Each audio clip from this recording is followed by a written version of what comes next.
We are Onyx Imaging. We are the highest rated and most reviewed printer service center in Oklahoma.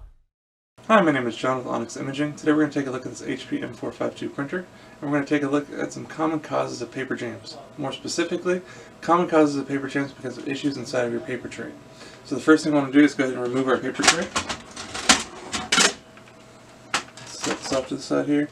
I'm also going to remove the paper from the paper tray so we can get a better look at the bottom. So if I flip this up a little bit, you'll notice there's a couple little adjusting tabs on three sides of this paper tray. And what those are for is for adjusting this paper tray for the exact size paper that you're using in this paper tray. So it's very important. There's little indications inside the paper tray with different paper sizes, and these little tabs adjust and have little markings on them that line up with those markings. So very important that these are set for the exact size piece of paper you're using. If you have it set for a smaller sheet of paper, it's going to squeeze that paper inside this paper tray. It's going to make it where it's way too tight, and the printer's going to have a really hard time pulling the paper through properly. Also, it can cause some confusion with the printer where the printer actually thinks there's a smaller sheet of paper going through the printer, so you can get a lot of jamming errors that way. If you go the other way, if you leave this set for a larger piece of paper than you're actually using, it can allow there to be too much room inside this paper tray, and again, making it very difficult for the paper to be pulled through the printer properly. As well as the printer can have some confusion thinking there's a larger sheet of paper going through the printer than there really is, and again can give you jamming that way. So, very important, make sure there's a set for the exact size piece of paper you're using. In our case, we're using the standard 8.5 by 11 or letter paper. So all of our markings all of our indications are set for 8.5 by 11 or letter paper. Now the second thing we see quite frequently is an issue from adding paper into the printer. So one thing that happens quite frequently is you have a couple sheets left of paper at the bottom of your paper tray. You go to add your new stack of paper on, and what happens is a lot of people set the paper down before you get to the back of the printer and push it back. And what will happen is sometimes you get a couple sheets of paper that just curl up and kind of squeeze themselves behind your new stack of paper. So what happens is that'll squeeze your paper into your paper tray, and again cause it to be way too tight, and again make it very difficult for your printer to pull paper through properly.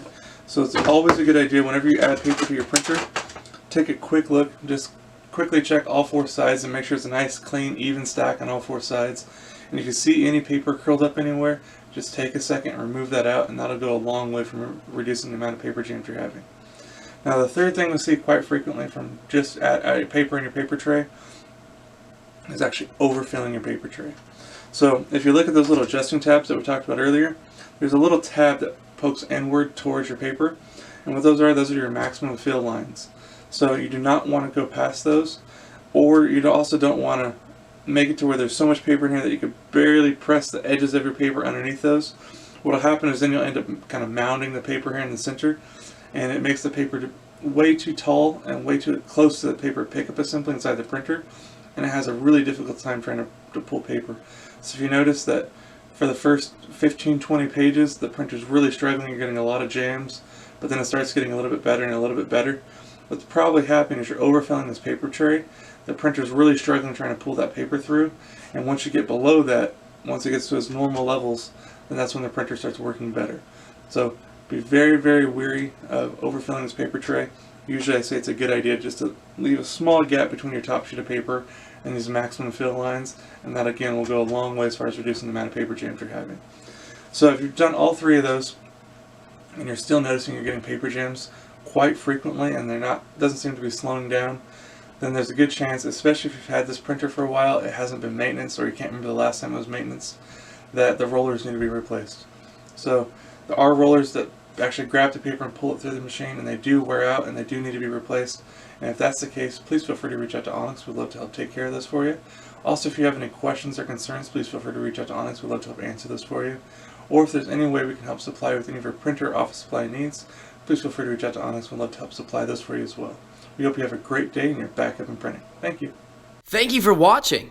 If you're interested in how you can receive free labor on all of your service calls, as well as how to qualify for free printer upgrades, contact us today. We are here for all of your printer and office supply needs.